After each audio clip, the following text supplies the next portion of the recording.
Voy, o'g'lim, mana mana shu mashinani yetib Yuring, ichini ko'rib narxini so'raymiz, hadi.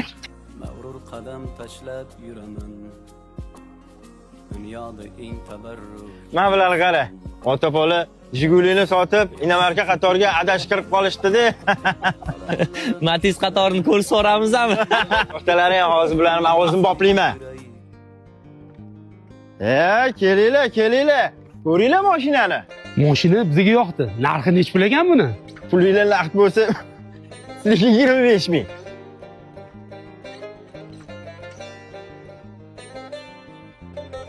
Boplayapti-yu. Qo'ymaydi o'zi bu. Bu mashinangizni yangisini narxi salonda 42 ming-ku, uni ustiga besprabeg deb yozib qo'yibsizlar. Yili ham yangi ekan. Nimaga bizga bu mashinaning narxini 25 ming deyapsiz? Ekan? Erki, labzi bilan erki. 25 ming ishtirsani xos nomingizga olib